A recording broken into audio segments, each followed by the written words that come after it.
Tech ലോകത്തിൽ നിന്നുള്ള വാർത്തകളിലേക്ക്.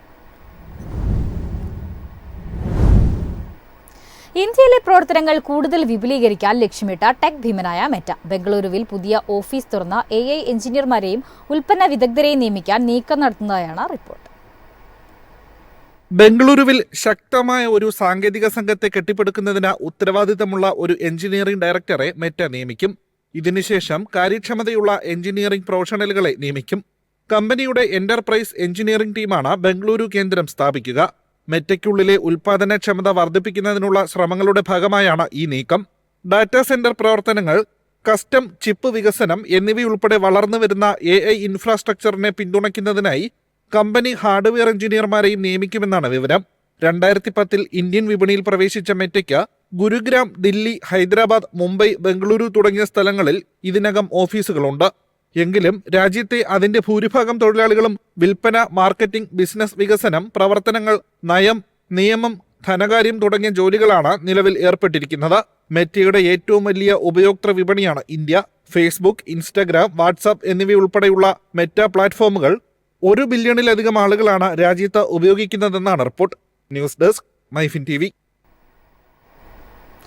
iPhone 16e ലോഞ്ചിന് പിന്നാലെ വമ്പൻ പ്രഖ്യാപനവുമായി ആപ്പിൾ ഇന്റലിജൻസ് ഏപ്രിലോടെ ഇന്ത്യയിൽ അവതരിപ്പിക്കുമെന്ന് കമ്പനി അറിയിച്ചു. ഇന്ത്യൻ ഉപയോക്താക്കളുടെ ഏറെക്കാലത്തെ ആവശ്യത്തിനാണ് ഇതോടെ സാക്ഷാത്കാരമാകുന്നത്. ഏപ്രിലോടെ ഇന്ത്യയിൽ ഇന്റലിജൻസ് സേവനം ലഭ്യമാകുമെന്നാണ് ആപ്പിൾ CEO ടിം കുക്ക് വെളിപ്പെടുത്തിയിരിക്കുന്നത്.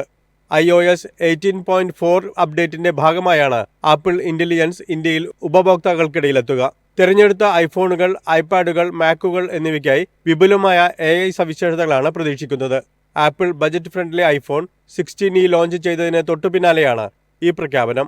അതേസമയം ആപ്പിൾ തങ്ങളുടെ AIയിൽ പ്രവർത്തിക്കുന്ന ആപ്പിൾ ഇന്റലിജൻസ് ഇപ്പോൾ French, German, Italian, Brazilian, Portuguese, Spanish, Japanese, Korean, Chinese എന്നീ ഭാഷകൾ സപ്പോർട്ട് ചെയ്യുമെന്നും പ്രഖ്യാപിച്ചു.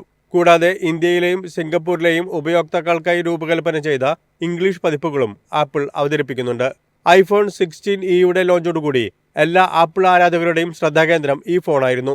എന്നാൽ iOS 18.4 അപ്ഡേഷൻ ഉടൻ വരുമെന്നും ഇത് വന്നാൽ ഇന്ത്യയിലും ആപ്പിൾ ഇന്റലിജൻസ് ഉപയോഗിക്കാമെന്നും കൂടി അറിഞ്ഞതോടെ ഏറെ ആവേശത്തിലാണ് ആരാധകർ. ഡെവലപ്പർമാർക്ക് ബീറ്റ പതിപ്പിലൂടെ ഈ സവിശേഷതകൾ ലഭിച്ചു തുടങ്ങിയിട്ടുണ്ട്. News desk, MyFin TV. Telecom കമ്പനികൾക്ക് മുന്നറിയിപ്പുമായി കേന്ദ്ര സർക്കാർ. രാജ്യത്ത് സിം കാർഡുകൾ വിതരണം ചെയ്യുന്ന എല്ലാ ഏജന്റുമാരും നിയമപരമായി രജിസ്റ്റർ ചെയ്തിരിക്കണമെന്ന നിർദ്ദേശം. സൈബർ തട്ടിപ്പുകൾ വർദ്ധിച്ച സാഹചര്യത്തിലാണ് നടപടി. സൈബർ തട്ടിപ്പ് വർദ്ധിച്ച സാഹചര്യത്തിൽ സിം കാർഡുകൾ നൽകുന്നതിൽ നിയന്ത്രണം ഏർപ്പെടുത്താനാണ് ഇതിലൂടെ ലക്ഷ്യമിടുന്നത്. നിർദ്ദേശം നടപ്പാക്കാനുള്ള സമയപരിധി അടുത്ത മാർച്ച് 31 വരെ നീട്ടിയിട്ടുണ്ട്. ഒരേ പ്രൂഫിൽ 9ൽ കൂടുതൽ സിം കാർഡുകളുള്ള വ്യക്തികൾക്കെതിരെ നടപടിയെടുക്കാനും സർക്കാർ പദ്ധതിയിടുന്നുണ്ട്. പുതിയ നിയന്ത്രണങ്ങൾ പ്രകാരം ടെലികോം കമ്പനികൾ അവരുടെ ഏജന്റുമാരെയും ഫ്രാഞ്ചൈസികളെയും സിം കാർഡ് വിതരണക്കാരെയും രജിസ്റ്റർ ചെയ്യിക്കണം. ഇതുവരെ റിലയൻസ് ജിയോ, വോഡഫോൺ ഐഡിയ, ഭാരതി എയർടെൽ തുടങ്ങിയ സ്വകാര്യ ടെലികോം ഓപ്പറേറ്റർമാർ രജിസ്ട്രേഷനുകൾ പൂർത്തിയാക്കിയിട്ടുണ്ട്. BSNLനെ സിം ഡീലർമാരെ രജിസ്റ്റർ ചെയ്യാൻ സർക്കാർ 2 മാസം കൂടി സമയം അനുവദിച്ചിട്ടുണ്ട്. അടുത്ത ഏപ്രിൽ 1 മുതൽ രജിസ്റ്റർ ചെയ്ത സിം കാർഡ് വിതരണക്കാർക്ക് മാത്രമേ ഉപഭോക്താക്കൾക്ക് സിം കാർഡുകൾ നൽകാൻ അധികാരമുള്ളൂ. News desk, MyFin TV. ചെക്ക് വാഹന നിർമ്മാതാക്കളായ സ്കോഡയുടെ 2ാം തലമുറ കോഡിയാക് ഉടൻ വിപണിയിലേക്ക്. കഴിഞ്ഞ മാസം ഭാരത് മൊബിലിറ്റി എക്സ്പോയിൽ പ്രദർശിപ്പിച്ച വാഹനം ഏപ്രിലിൽ വിപണിയിൽ അവതരിപ്പിക്കുമെന്ന് ബ്രാൻഡ് ഡയറക്ടർ പീറ്റർ ജനേവ സ്ഥിരീകരിച്ചു. പുതുതലമുറ Kodiaq spot line, L&K, RS എന്നീ 3 വകഭേദങ്ങളിൽ മോഡൽ പുറത്തിറങ്ങുമെന്നാണ് പ്രതീക്ഷ. 2025 സ്കോഡ കൊഡിയാക് ആഡംബരപൂർണവും ശക്തവുമായ SUV-ആയാകും ഇന്ത്യൻ വിപണിയിൽ പ്രവേശിക്കാൻ പോകുന്നതെന്നാണ് റിപ്പോർട്ടുകൾ. ശക്തമായ എഞ്ചിൻ, മികച്ച സവിശേഷതകൾ, പുതിയ ഡിസൈൻ എന്നിവയാൽ ജീപ്പ് മെറിഡിയൻ, ഫോർച്യൂണർ, വരാനിരിക്കുന്ന MG മജസ്റ്റർ തുടങ്ങിയ മോഡലുകളോടാണ് പുതിയ കൊഡിയാക് മത്സരിക്കുന്നത്. CBU റൂട്ട് വഴിയാണ് കമ്പനി ഇത് ഇന്ത്യയിലേക്ക് കൊണ്ടുവരാൻ പോകുന്നത്. സ്പോട്ട് ലൈൻ, L&K വേരിയന്റുകളിൽ പുതിയ കോഡിയാക്കിനെ സ്കോഡ പുറത്തിറക്കും. പിന്നീട് കമ്പനി കൂടുതൽ ശക്തമായ റാലി സ്പോട്ട് വേരിയന്റും അവതരിപ്പിക്കും. AWD സിസ്റ്റം ഘടിപ്പിച്ച അതേ 2.0 litre 4 cylinder turbo petrol engine തന്നെയായിരിക്കും ഇതിനും ലഭിക്കുക. 7 സ്പീഡ് DSG ഗിയർ ബോക്സും ലഭിക്കും.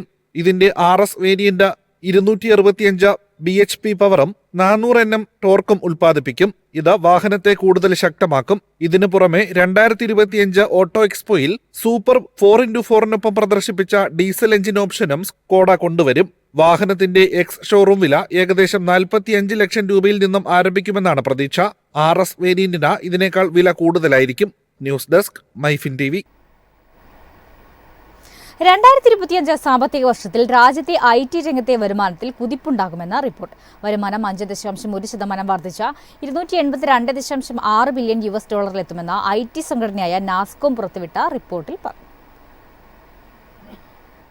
നാസ്കോമിന്റെ കണക്കുകൾ പ്രകാരം ഈ വർഷം ടെക് മേഖലയിൽ ജോലി ചെയ്യുന്നവരുടെ എണ്ണം 1.26 ലക്ഷം വർദ്ധിച്ച 58 ലക്ഷമായി.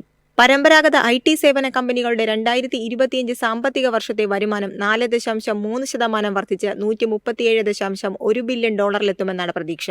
അതേസമയം ബിസിനസ് പ്രോസസ് ഔട്ട്സോഴ്സിംഗ് വരുമാനം 4.7% വർദ്ധിച്ച് $54.6 ബില്യൺ ഡോളറിലെത്തുമെന്നും പ്രതീക്ഷിക്കുന്നതായി നാസ്കോം ടെക്നോളജി ലീഡർഷിപ്പ് ഫോറം വ്യക്തമാക്കുന്നു. എഞ്ചിനീയറിംഗ് ഗവേഷണ വികസന കമ്പനികളുടെ വരുമാന വളർച്ച ഏറ്റവും ഉയർന്ന നിരക്കായ 7%. $55.6 ബില്യൺ എന്ന നേട്ടമാണ് മേഖല കൈവരിച്ചത്. കമ്പനികളുടെ ആഭ്യന്തര വരുമാനം 7% വർദ്ധിച്ച് $58.2 ബില്യൺ ഡോളറിലെത്തുമെന്ന് പ്രതീക്ഷിക്കുന്നു.